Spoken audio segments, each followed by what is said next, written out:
अस्सलाम वालेकुम एस्पायरेंट। आज हम एक ऐसे मुल्क की कहानी को डिस्कस करेंगे जो खुद को इस दुनिया का बेताज बादशाह समझता था, जो कहता था कि मैं फ़लस्तीन को जहन्नम में बदल दूंगा, लेकिन उसे ये पता नहीं था कि अल्लाह की पकड़ कहीं ज़्यादा सख्त है।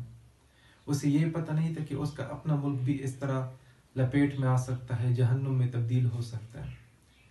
जी हाँ दोस्तों, हम अमेरिका की बात कर रहे हैं। अमेरिका के एक मशहूर शहर लॉस एंजल्स, जो कि जंगलाती आग का शिकार हुआ है और वो आग मुसलसल फैलती जा रही है। आज हम उस चीज़ को डिस्कस करेंगे कि आग किस तरीके से लगी है, कुछ फैक्ट्स एंड फिगर्स को देखेंगे और क्यों इतनी तेज़ी के साथ फैलती जा रही है और इसके अभी तक क्या क्या नुकसानात हो गए हैं और कितना उसके टाइप्स हैं उस आग के। तो ये सब हम आज की वीडियो में डिस्कस करेंगे। Aspirant national fire protection association के मुताबिक यूएसए में आग 4 तरीकों से लगती है, यानी जो जंगलाती आग है उसके 4 मेजर रीज़न है।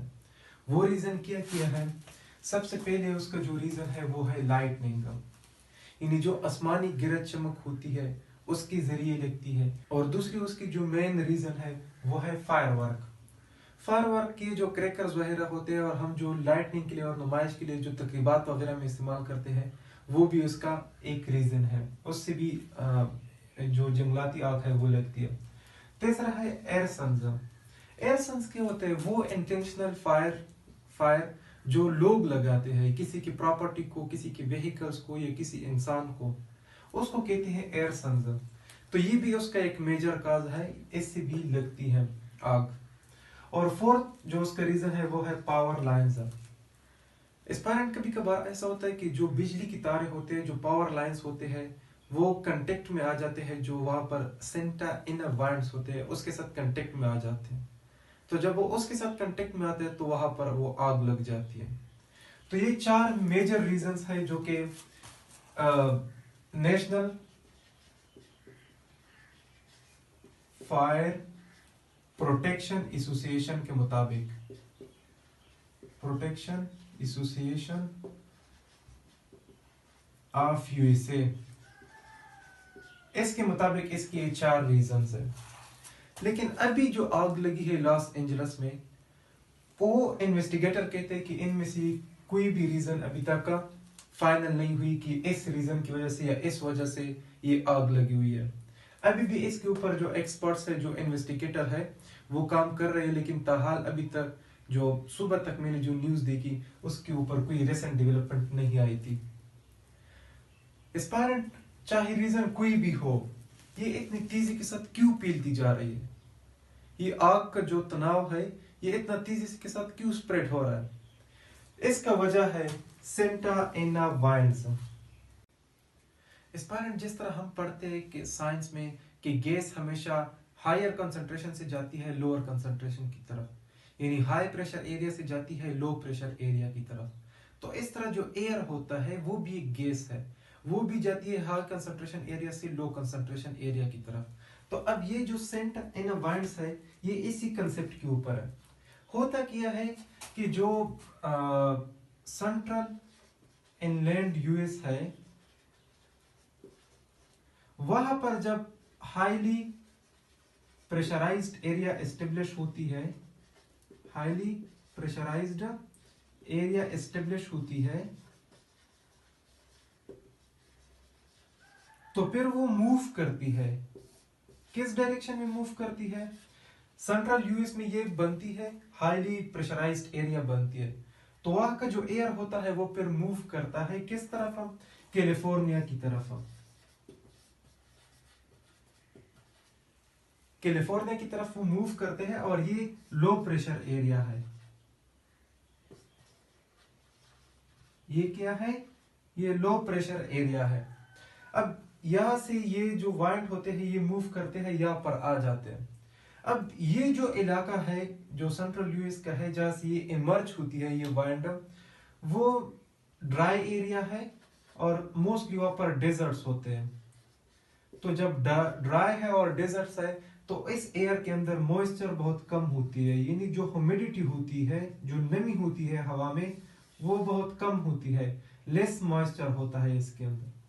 तो ये हवा, ये लेस मॉइस्चर वाली हवा जब यहाँ पर आती है कैलिफोर्निया के अंदर, तो वहां पर दो चीजें वो करती हैं। एक तो ये कि उसके अंदर खुद भी इतना मॉइस्चर नहीं होता, नमी नहीं होती।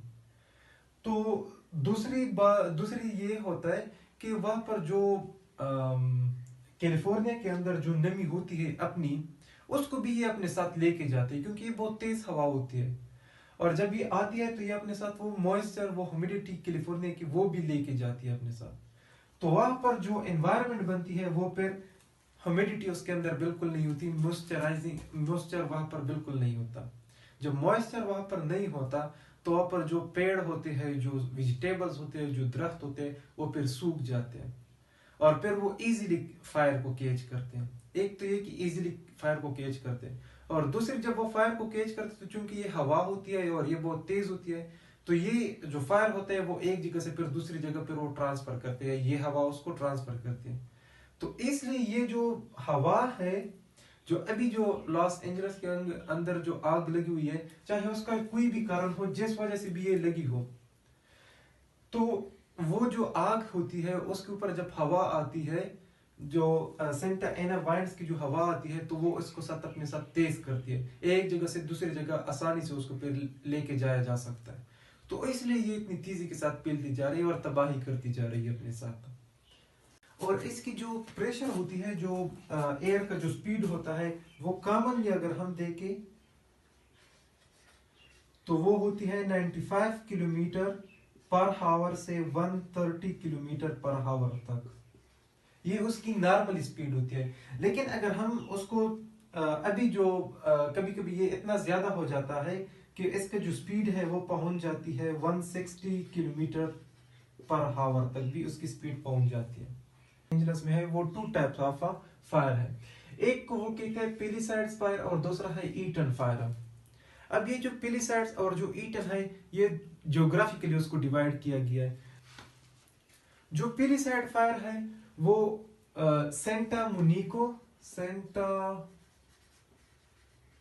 मुनीको माउंटेन यहाँ पर है, ये आग यहाँ पर लगी हुई है, जो हॉलीवुड के हिल्स भी है यहाँ पर।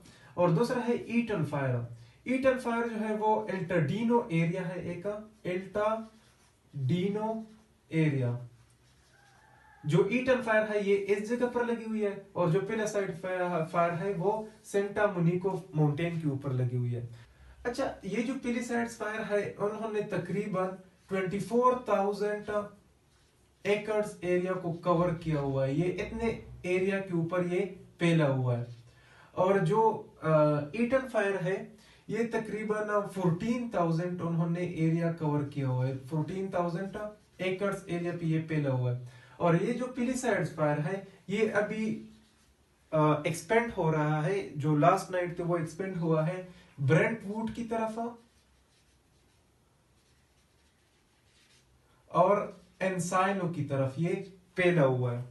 तो ये दो जगहों तक अब ये फैल गया है, मतलब कोई भी वो प्रिडिक्ट नहीं कर सकता कि और कितना फैलेगा या और कितना फैलता जाएगा। अच्छा, अब हम डिस्ट्रक्शन की बात करते हैं कि इससे तबाही अब तक कितनी हो गई है। अगर हम इकोनॉमिक क्लास को देखें तो एक्वेदर, ये एक अमेरिकन बेस्ड वेदर फोरकास्टर है, उसके मुताबिक जो एस्टिमेट है इकोनॉमिक क्लास का वो है $135 बिलियन से लेकर $150 बिलियन तक।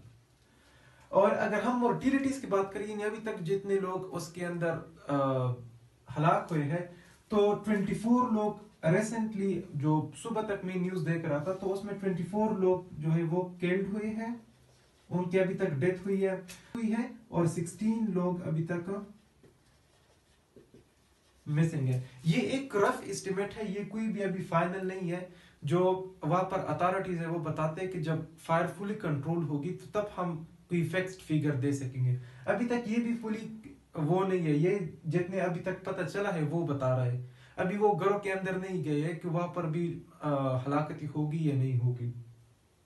इसके अलावा जो डिस्प्लेसमेंट है वो 1,53,000 लोग अभी तक डिस्प्लेस्ड हुए हैं, और जो 1,66,000 लोग हैं उसको वार्निंग दी गई है कि आप लोगों ने भी घरों को खाली करना होगा, क्योंकि ये मुसलसल फैलती जा रही है।